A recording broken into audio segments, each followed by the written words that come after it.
Welcome back. I'm Annunziata. This is Over the Line. And quickly before we get to the Tim Tebow excitement, the drama that's surrounded Tim Tebow for this last year, quick trade in the NFL involving the Buffalo Bills and Indianapolis Colts. Indy sends linebacker Jerry Hughes to the Buffalo Bills in exchange for linebacker Kelvin Sheppard. For those of you who don't remember Jerry Hughes was the first-round draft pick of the Indianapolis Colts in 2010. It was probably then general manager Bill Polian's worst draft pick in that organization's history. Not the first-rounder that they anticipated. So Jerry Hughes on his way to Buffalo. In exchange, the Bills send third-round draft pick Kelvin Sheppard, and again, he was a third-round pick in 2011. But Kelvin Sheppard also started 24 games over the last 2 seasons as an inside linebacker for the Buffalo Bills. So who gets the better deal in this one? Don't know. But the rationale behind it is apparently the Bills are making room for their new acquisition in this last week's draft, Bills rookie Kiko Alonso. So hopefully Kiko Alonso earns that starting job, and the prediction is they will see him playing in that new 3-4 hybrid defense, and hopefully all players concerned find a new and happy home. Getting back to the Tim Tebow debacle, and depending on which NFL and football pundits you ask, some say Tim Tebow's career was sabotaged. Some say Tim Tebow wasn't handled right. There's a lot of blame to go around, and certainly if you look at where we were a couple of weeks ago, Tim Tebow was looking forward to attending Jets workouts and had a great attitude, and certainly his comments were he's not going to worry about things that he has no control over.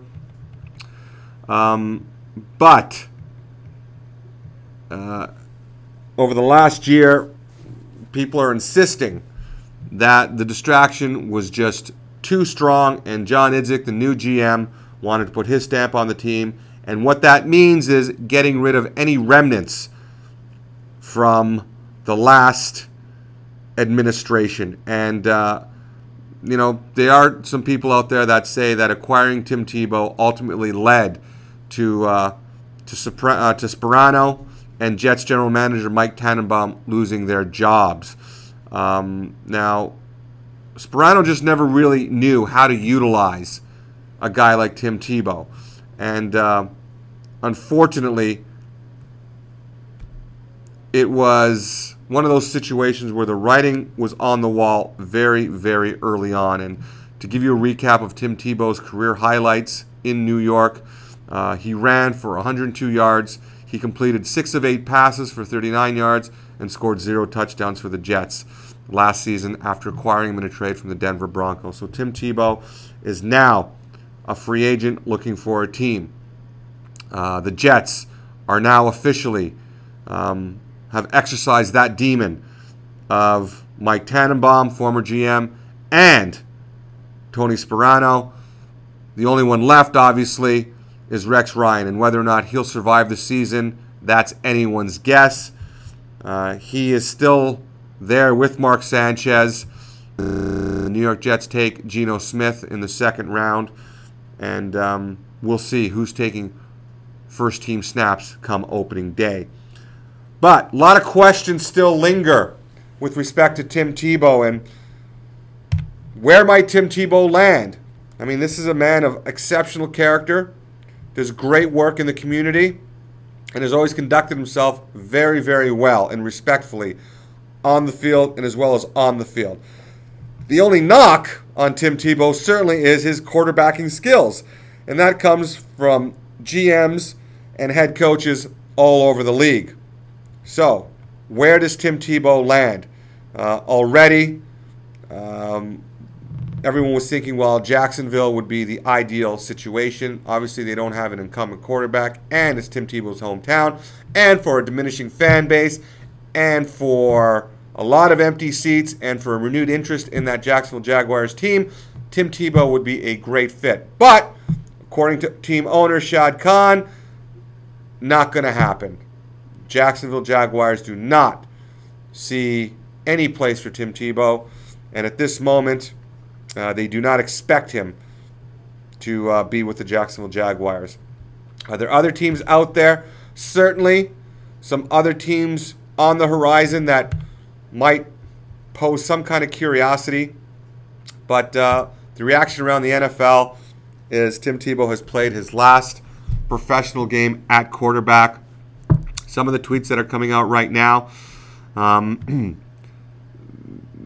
of them specifically speaking to Tim Tebow should just go play running back, fullback, or tight end. Don't kill your own career by trying to be something you're really not. Tim Tebow still thinks he's a quarterback, though. Unfortunately, he's the only one that thinks he can play that position. So a lot of negative criticism coming out about the Jets organization. This one coming from Anthony Beck. Jets are all class. You can note the sarcasm. Get rid of Tebow after the draft when all rosters are full. Bush League move. You've known your plan since last year. I got to agree with them. It is a Bush League move. Certainly, it's a great sport, but a horrible business. Tim Tebow finding that out firsthand. So possible landing spots for Tim Tebow. And again, why we talk so much about Tim Tebow, because like we talked about, he's such a personable young man and Heisman Trophy winner. Came in with a lot of flash and fanfare. Led Denver to their only playoff performance. And John Elway's only playoff performance, only to be traded away after they acquired Peyton Manning. So landing spots potentially for Tim Tebow. Everyone talks about New England. Bill Belichick has done wonders about resurrecting players' careers, and certainly when you run such an unorthodox offense as Bill Belichick, possibly could he utilize the skill set of a Tim Tebow? Don't know.